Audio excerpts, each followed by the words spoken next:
and move on to either face the winner of Desro or QXC. That will be played tomorrow. I'm DJ Wheat. And I am Day 9, and I just have to, again, just continue on what you were saying about Machine having great variety, doing not only his own thing, but two completely different things in both games. On Metalopolis, you saw how Machine is really getting extremely strong mastery over that drone timing, where he seems so weak.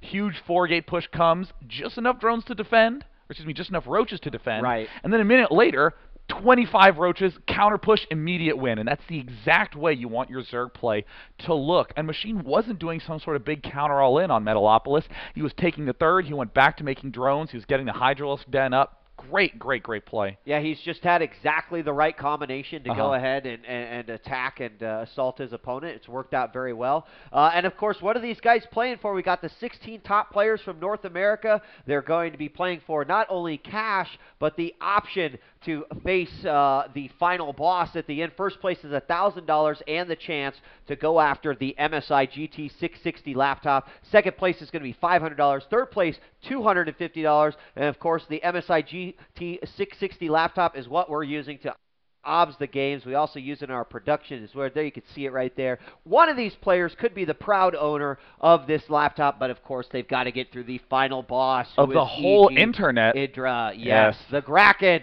That's right. I mean, if you go to his house in Seoul, Korea, the entire internet is just plugged into his spinal cord, and he's just sitting there, not moving, eyes closed, waiting. It's true. Like Skynet, the Borg, just waiting to be born. No doubt. And it looks like these two players, of course, are rocked and ready to roll, but I believe we have some other results from the brackets. We just got the chance to see Slush pull a narrow victory against All About You, and VT Blur, the 3100 Terran player, managing to take out Saiku. And VT Blur, unfortunately, is going to have a rough road to the final because he plays the winner of Og and Dignitas's Zhou. That is going to be an epic octafinal, last octafinal we'll be covering today. I'm very excited, and we're going to be jumping right into the next game. We'll see those brackets continue to fill out today and find out who will be facing who, because there are no easy matchups from this point forward. There are no easy games. That's why you're given a best of 5 to try to best your opponent here, and we are going to be going on to Shakuras Plateau. Thank you that this map is in the pool. Yes, we're going to give the good luck to have fun, the good game. The players are ready to roll. I'm so happy it's not, say, Kulas Ravine. Very excited. I'm disappointed it's not Desert Oasis, as that map is perhaps the greatest RTS map ever made, with the exception of some maps in Red Alert that still have a special place in my heart. Yeah, welcome to nostalgia time. It's nostalgia time. With us two old-timers. But it looks like we are spawning on Shakuras Plateau with Machine in the top right as the red Zerg, and in the top left we have NVU as the blue Protoss. Now, in terms of map design, I love this one because it's impossible to be in vertical positions. Right, exactly. What Day 9 is saying is that you kind of have well, you don't have to scout as many bases as you might scout the other ones, because you will never spawn in a situation. You can see where the Protoss base is. The Zerg will never spawn down below here. So it will always be either cross position or side to side in this map. And I'm curious to hear your opinion, Day, because side to side can actually be really scary for a Zerg, especially if there's a Terran on the other side. But what do you feel about the side-to-side in a PvZ? You know, I actually love the way this map ends up playing out because you're guaranteed to have long distances. I mean, that generally guarantees expandings, relatively easy to do at the start, but you're either going to be in a long macro game. For instance, if this Protoss spots Zerg at this bottom position, it would be a long macro game, a lot of bases getting taken. But if you're in close, it's another kind of game because you have this special path right along the back door, which can create some very dynamic, interesting games. If there were vertical positions as well, if Zerg could spawn on the other side, then it would be kind of like too many different varieties on one map. It would be either long macro, crazy intense close positions, or obnoxious backdoor positions. Yeah. So it looks like Machine gearing up to do something macro-focused, getting the spawning pool before gas. Would love to get that expansion up early on, but it looks like a 4 just going down from NVU. I hope we see some cannony goodness. You know, I even if we don't, I really like this Forge opening, and I'm assuming there's going to be a fast expand behind it. We do have a probe up here in the main, so there's still some shenanigans that could go down. But I just feel like it can really put Protoss in a great position on this particular matchup. We do have a drone in there. He's going to try to stop the Nexus from going down. He almost has enough minerals for that, and of course the Forge just now finishes, so he's going to need to get rid of this drone before he actually puts the Nexus down. And there is the 400 minerals right there, and he's just got to continue to work on that. Oh, how does it feel, Zerg? Oh my God, you know what? That has to be the greatest feeling in the world, because I played Brood War for 12 years as Zerg, and I've had thousands of hatcheries blocked. But these annoying little probes who keep running around in circles. Yeah, well, you know what? Run your drone around in circles, try to block a Nexus. Can't get it done, can you? Take it. You know how it feels now. Oh, gosh. Now that I got that little bit of rage out, yeah, with the cannon going down, I mean, I've had that pent up. I mean, nobody understands that. If I was upset, I couldn't be like, Mom, I got my hatch blocked 4 times in a row on the ladder. She's like, mow the lawn. I don't want to hear it. Go cool off in the sun. Extractor is up. Gas going to start getting in mine. Queen just pops out. First cannon goes down. He's going to finish that off with a gateway. Now, is there a hole here on the right side of the ramp? This is actually one... You know, I don't actually know. The one that's being spoken about is this one right here. I'm nearly certain that's not a hole. Okay. But there's occasionally some goofiness that can happen where you can definitely pop yourself out on that side if you build a pylon at just the right angle.